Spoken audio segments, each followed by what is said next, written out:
Vamos a saludar a nuestro siguiente entrevistado, en este caso en la mañana de la carretera, y la oportunidad de poder seguir charlando, de ir a la recta final hacia el 9 de julio, una fecha muy importante, 1816, es la fecha legal, podríamos decir, en la que Argentina se disparó rumbo a este país republicano que tenemos ahora, democrático, federal, bueno, a tantas cosas que comenzaron a funcionar en el principio de la historia. El 9 de julio, una fecha muy importante, y por eso vamos a hablar con Fabián Arari, historiador docente de la Universidad Nacional de Buenos Aires, y además escritor de muchísimos libros muy importantes de lo que tiene que ver con la historia de nuestro país. Fabián, muchísimas gracias por hacerte tiempo y atender acá en el norte de la Patagonia a la gente de la carretera. Bienvenido. Noel Rolando, Pablo Capra, te saludamos desde acá. Buen día.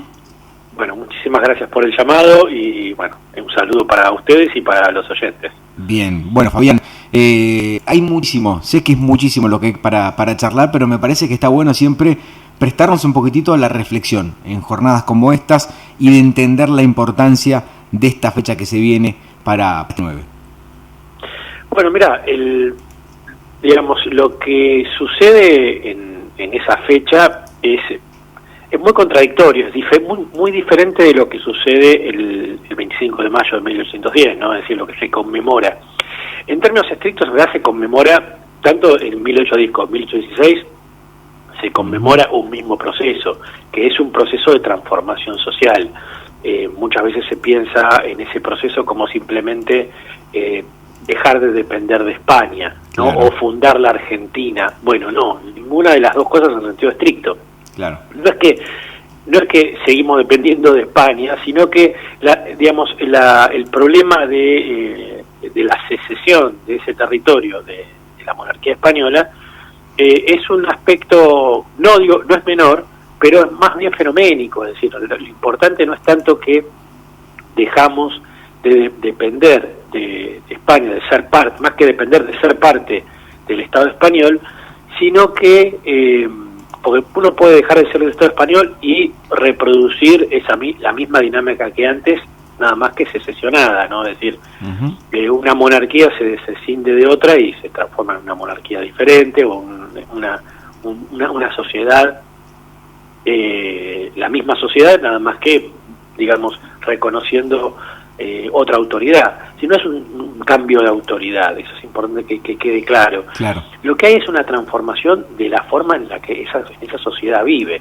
Se pasa de un tipo de sociedad a otro tipo de sociedad. Nosotros venimos hasta 1810, lo que hay en el territorio que luego va a ser Argentina, pero ahora se llama Virreinato del Río de la Plata, o en realidad es parte de la monarquía española, es un sistema feudal. Claro. ¿No? Es decir, se vive en un sistema feudal con relaciones feudales, relaciones de servidumbre, hay esclavitud, hay una serie de disposiciones que tienen que ver, por ejemplo, que el derecho depende de la descendencia de uno y el lugar que uno tenga. Claro, la posición social. Claro. Exactamente, si uno es español, tiene un derecho. Si uno, digamos, está catalogado jurídicamente como indio, tiene otro derecho. Si es criollo, claro.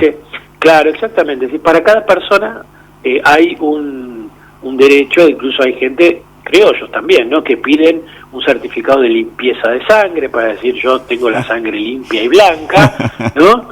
Claro. Esa es la sociedad en la cual nos encontramos, ¿no? Entonces, eso, digamos, bueno, obviamente hay una monarquía, ¿no? Es decir, hay nobles que gobiernan, y eso es lo fundamental que cambia a partir de 1810, ¿no? Que es un proceso largo, pero eso es lo que cambia, es decir, cambiamos de una sociedad feudal a una sociedad capitalista. Y abierta, claro. Aparecen las relaciones capitalistas, ¿no? Es decir, se pasa digamos, básicamente al trabajo asalariado, aparece el capital, ¿no? El capital, los empresarios tal como los conocemos hoy en día, y la forma política que corresponde al capitalismo es la república, ¿no? Entonces ahí aparece la idea de la república, el Estado somos todos, la igualdad, por lo menos la igualdad formal ante la ley. Después obviamente eso en términos reales la igualdad no existe, ¿no? No. Ya lo denunciaba el propio Bartolomé Hidalgo, en esta misma época, los versos, Hidalgo es un poeta popular con versos gauchescos, ¿no? La gente cree que la gauchesca aparece con el Martín Fierro y los primeros... Parece que te estamos perdiendo. A ver, Fabián, si nos escuchás bien vos. ¿Nos escuchás bien, Fabián? Hola, hola. Bueno, a ver, Fabián, estamos con problemas de audio. Puede ser que haya algún problema con la señal del teléfono. A ver si podemos... Y se cortó. Parecía íbamos rumbo a que se corte. Estábamos charlando con Fabián Herrera, historiador, docente de la Universidad de Buenos Aires, hablando de lo que cambió a partir de 1816, del 9 de julio de 1816. No fue, claro, algo tajante, inmediato. Al otro día, inmediatamente comenzó a existir un nuevo Estado. Fue algo más paulatino, pero fue una fecha que marcó, por lo menos para la distribución de Argentina, un fin de un tipo de sociedad. A ver, para que se entienda, la sociedad feudal, estamos hablando de una sociedad que Dios decía quiénes eran dueños de las tierras, Dios decía quiénes eran los nobles, había nobles, había personas con sangre pura y personas con sangre impura, y a partir de eso también tenían mayor o menor cantidad de derechos, había esclavitud, un montón de cuestiones muy antiguas que en Europa se estaban aboliendo de alguna manera. Por eso vamos a ver si podemos retomar otra vez con Fabián para seguir charlando esto, y no es menor esto que contaba Fabián al aire, porque en el paralelismo en Europa Napoleón Bonaparte iba en contra de ese sistema feudal, y por eso justamente en España se revolucionó tanto al tener que reemplazar a Fernando VII por su propio hermano. Eso también fue una situación que generó cierta cuestión propicia para poder realizar todo lo que vino en Argentina en estos días. Fabián, ¿estás por ahí? Sí, acá estoy. Bueno, te seguimos escuchando en esta descripción de este cambio de sociedad que culminó con una fecha que le ponemos como un antes y un después, una bisagra, pero que sucedió poco a poco, ¿no? Claro, yo estaba hablando de que de esa diferencia entre la igualdad formal que instaura la revolución y la igualdad real, que era denunciada ya, como decía, por un poeta popular del momento que se llamaba Bartolomé Hidalgo, con una frase muy famosa que es de él, que es la ley estela de araña, ¿no? Es decir, el más fuerte la rompe y el más débil queda atrapado. Claro. ¿No? Lo que decía es eso, es decir, hay que pensar, cuando pensamos 1816 hay que pensarlo en ese proceso, pero con una particularidad. En primer lugar, ese congreso se hace en un momento muy difícil. ¿Por qué? Porque casi toda América, salvo el Río de la Plata, está, está inserto o está dominado o está amenazado por la contrarrevolución. Es decir, en Chile los realistas vuelven a tomar el poder a partir de la batalla de Rancagua. Lo mismo pasa en Venezuela. Y, la revolución parecía diluirse en América. Recordemos que en Europa se restablecían las monarquías, ¿sí?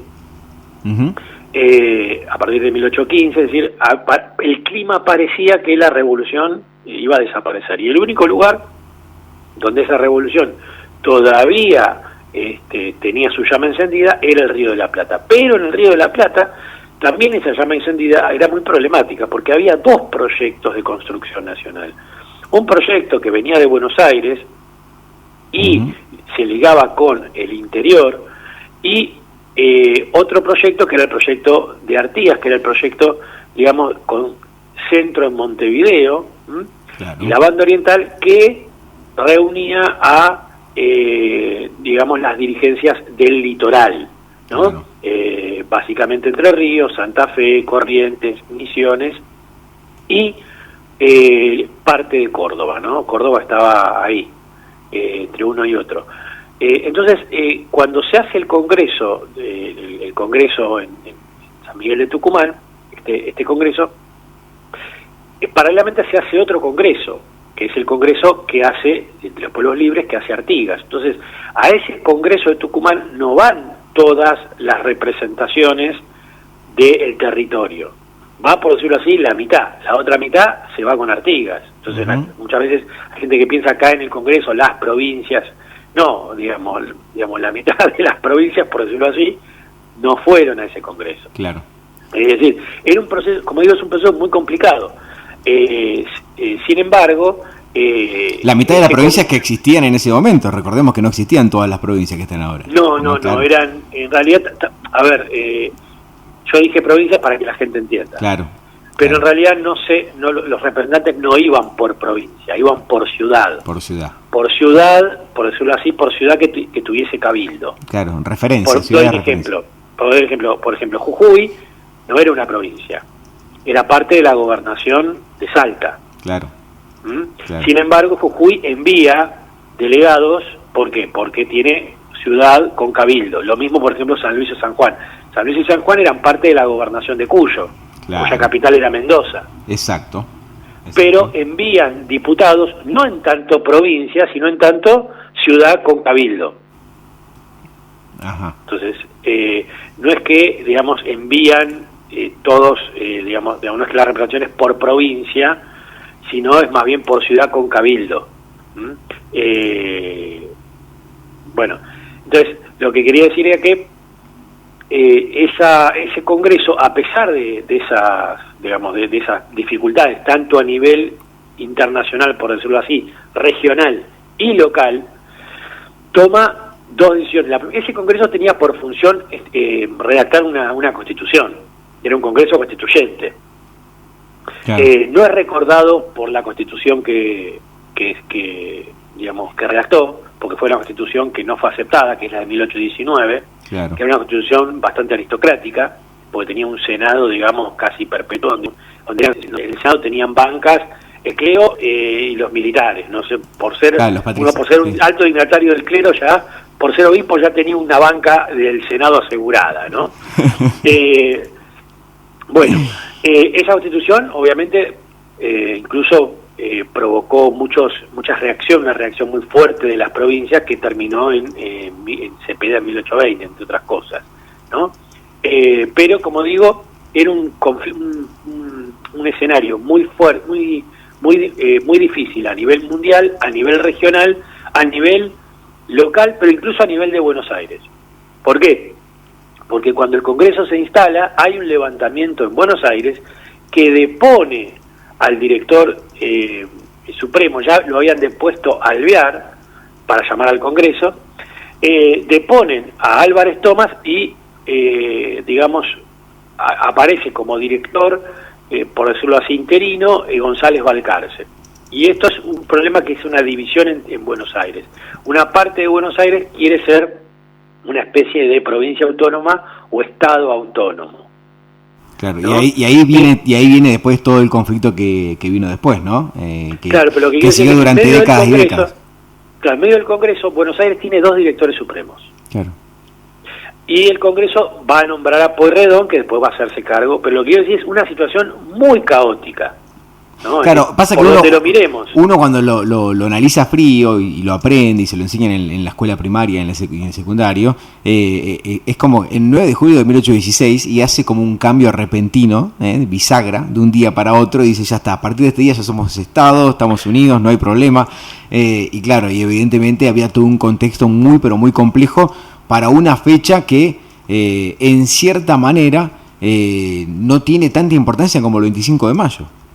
En realidad no. De hecho, yo quería decir dos cositas. La primera es que ese Congreso, como digo, tuvo la virtud de, a pesar de todos estos contratiempos, juntar a un conjunto de dirigentes que expresaban la voluntad de transformación social, y llegar a un acuerdo. No llegaron, digamos, la Constitución se redactó 3 años después, ese Congreso se fue a Buenos Aires, eso se fue diluyendo, pero sí es muy importante haber puesto por escrito y, digamos, por decirlo así, en acuerdo general, la declaración de independencia, que si bien, digamos, en realidad en los hechos, eso era un Estado independiente, porque ya emitía moneda, tenía su propio símbolo, tenía su propio ejército, es decir, era un gobierno que se declaraba soberano, es decir, en los hechos, tal como decía San Martín, en los hechos eso ya era un Estado independiente, pero hay un acuerdo generalizado entre el conjunto de representantes para eso ponerlo sobre el papel, para que de alguna forma eso condicione a todos los que iban a venir después. Es decir, esto iba a ser un Estado independiente de España, de cualquier sucesor que traiga Fernando VII, esto es muy importante, y de cualquier dominación extranjera. Esto era importante por dos motivos. Primero, obviamente, por cualquier dominación extranjera y por España, pero además de Fernando VII y sus sucesores, es decir, no se podía traer a ningún representante de la Casa Real para restablecer una monarquía en el Río de la Plata. Y otra de las cuestiones importantes que ese mismo Congreso define es, obviamente se define contra las formas monárquicas. Claro. Hay varios intentos de formas monárquicas y lo que quiero decir es que esto es importante, es decir, hay una reunión de los representantes que estaban en la lucha, que no se podían juntar fehacientemente, ¿no? Si no pudo haber hasta 1816 un Congreso fehaciente, si bien existió la Junta Grande, no pudo haber un Congreso, digamos, más libre, donde estas voluntades transformadoras puedan reunirse y pensar una transformación social, y ese Congreso se hizo en las peores condiciones, pero se hizo. Eso me parece importante. Y la segunda cuestión importante es esta cuestión de la transformación social. Hasta estos años no había experiencias de repúblicas en el mundo. Había dos experiencias republicanas, la experiencia de los Estados Unidos y la experiencia de Francia, que uno podía pensar que había fracasado porque, digamos, de la república se pasa al imperio napoleónico, y del imperio napoleónico se pasa de nuevo a la monarquía borbónica. Claro. Entonces, cuando uno se paraba en 1816 y ve que toda América parece volver a la égida española, a la égida monárquica, claro, que toda Europa vuelve a ser monárquica, y que solamente queda una república, claro, de 13 colonias, que vaya a saber uno cuánto va a durar, y un Congreso se anima a decir, acá vamos a hacer algo completamente nuevo, que es la república, me parece un acto de osadía revolucionaria muy importante, y es una lección para la actualidad. Claro. Cuando alguien dice, necesitamos una transformación social, necesitamos otro sistema social, y alguien, por ejemplo, nosotros que somos socialistas, decimos, creemos que hace falta otro sistema social, el sistema socialista. Y alguien te dice, bueno, ¿dónde hay socialismo en el mundo? El socialismo que hubo ahí fracasó. Bueno, mirá, cuando una transformación social se da de este tipo, no se da en forma pura. Claro. Se da en forma muy problemática, con experiencias que fracasan, la República en Francia, con experiencias precarias, pero en el largo plazo eso puede mostrar una superación. Eso me parece que es una gran lección, sobre todo para la actualidad argentina. Hay que animarse a pensar en otra cosa. Me parece excelente este resumen que hiciste de la importancia de probar algo nuevo y destacar la osadía de probar algo nuevo, como fue en aquel momento, de ir a algo incierto y que terminó funcionando, terminó siendo un ejemplo para toda Latinoamérica. La experiencia de Argentina para aquel 9 de julio de 1816. Después, claro, pasaron un montón de cosas, vinieron las décadas de peleas entre unitarios y federales, vinieron experiencias hasta de hacer un gran país latinoamericano. En algún momento se habló de una posibilidad de que la isla Martín García sea la capital, ¿se acuerdan de eso? Y bueno, y tantas experiencias más, pero Argentina finalmente logró establecer un ejemplo de un Estado republicano libre, que en aquel momento era sin duda de vanguardia, de muchísima vanguardia para todo el mundo, y está buenísimo que lo hayamos podido destacar con vos, Fabián. Te agradezco un montón este tiempo con la carretera. No, el agradecido soy yo. Un abrazo grande, gracias.